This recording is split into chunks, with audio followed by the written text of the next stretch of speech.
Chapter 3. Love Revealed.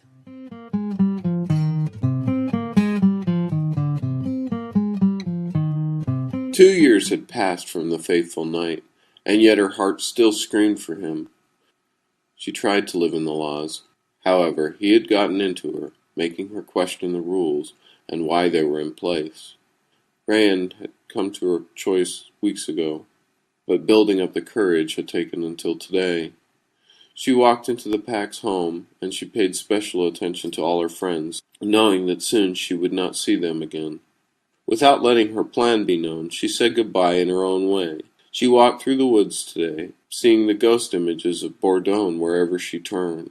She knew she would never truly be at peace until she was with him again. Slowly night fell over the pack. She made her way to Langston. All day she had been building up her courage for the conversation she was about to have. They ate as if all was normal, and then she and Langston sat around the fire. He spoke for an hour about the affairs of the pack. She paid little attention.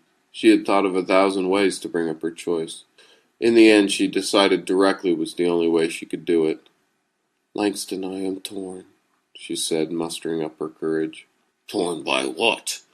he asked.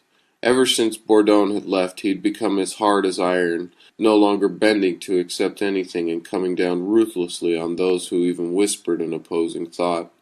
She sighed. There were parts of her that told her to stop, to not create problems and live out her life in her assigned position. But Bourdon's face flashed in her mind.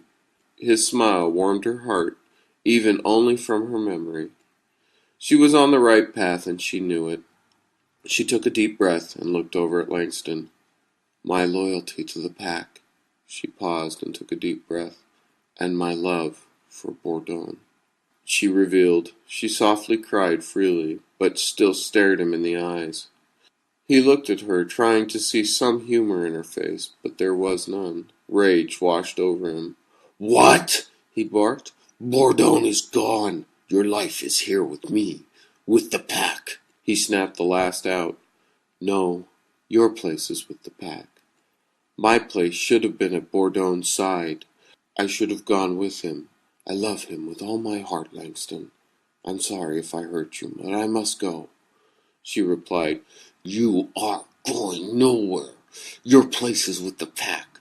I tire of this subject. It is time for sleep," he said, not listening to her at all.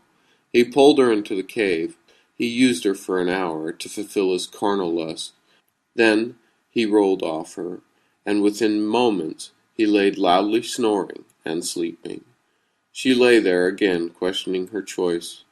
Langston had been nice to her at first, but ever since she had been given to him, he held on to her tighter and tighter. She had a life here, that much was true. She had many friends in the pack, and few enemies. She knew, though, that she no longer belonged here. The only thing that had kept her there before was the hope that one day she would be able to be with Bourdon. When he had walked out of the pack that night, he had taken her heart with him. No, tonight she would be free. She had set her mind, she had chosen her path, and she would take the good and the bad that came with that. She quietly slipped out of the cave, and she grabbed a pack she had hidden earlier. She had feared he would react this way. Although it did not surprise her, it did sadden her. She knew that she could no longer live this lie. She walked into the forest and to the south. That night, for the first time in her life, Rayan felt like she had taken control. Although alone, and her chances of finding Bourdon again were slim at best, she felt free. Bourdon had been right. She felt as if she could take on the world. She walked long into the night before stopping, knowing that Langston would most likely send someone after her when he woke and found her missing. She felt scared and alone, and yet at the same time she felt strong for the first time in months. She was following her heart. Even if she never found Bourdon, she knew that he would be proud of her for standing up against the oppression of the pack.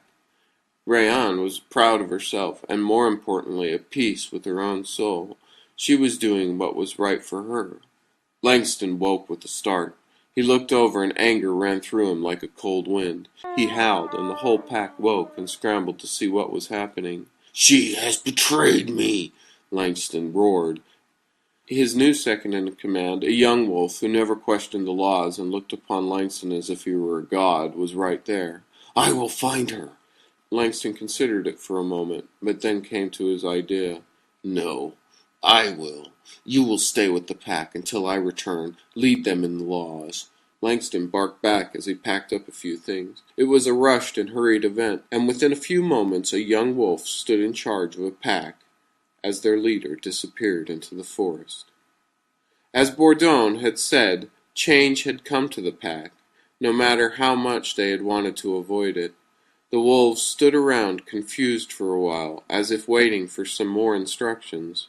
"Langston will return soon," the young wolf said, trying to boost the power in his voice. But they all felt uneasy. They had all felt uneasy ever since Bourdon had left. He had balanced Langston to a certain extent, and now, with nothing holding him back, Langston had become more and more controlling. Although none of them dared voice it, many of them had wished they had never sent Bourdon away. Now Bourdon and Langston were gone, and their fear grew as the pack's fate became more and more uncertain.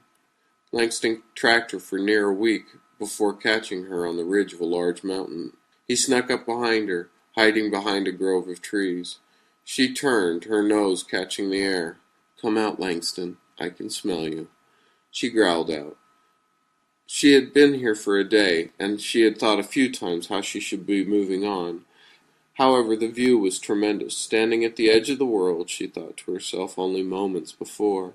She had expected Langston to send a wolf after her, so the only surprise is that he had left the pack himself. He emerged from the grove and stormed up to her. "You need to come back with me," he said, barely able to contain his rage. "No," she replied. "I need him, and I won't stop until I find him." His eyes burned red. "I am the pack leader," he stated, a declaration of power. "Yes, you are, but I am no longer a member of the pack. I know I've hurt you, Langston, but search your heart. We do not belong together." "You are mine!" "No!" "I am mine," she barked back, thinking of all the things that Bourdon had told her. "You just need to go back to the pack," she said. She came over and nuzzled into him. She stepped back from the embrace.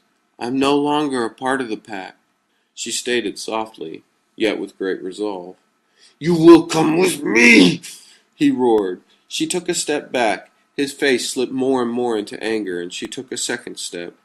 "What right do you have to question me?" he roared, his anger now in full swing. She took a third step. Her heel caught on a log, and she was thrown backwards. She disappeared over the side of the cliff. She did not scream. She listened to the wind and closed her eyes. "I love you, Bourdon," was the last thought in her head as she hit the ground. Her life slipped instantly from her body. He blinked, his mouth gaping. He howled up to the sky. By the longing in the morning and the howl, most would think he would burst into tears. However, he held back the pain. His mind went immediately to anger. "I will find you, Bourdon, and when I do, you will pay." His ears tucked back against his head. He sat where he was and watched the sunset.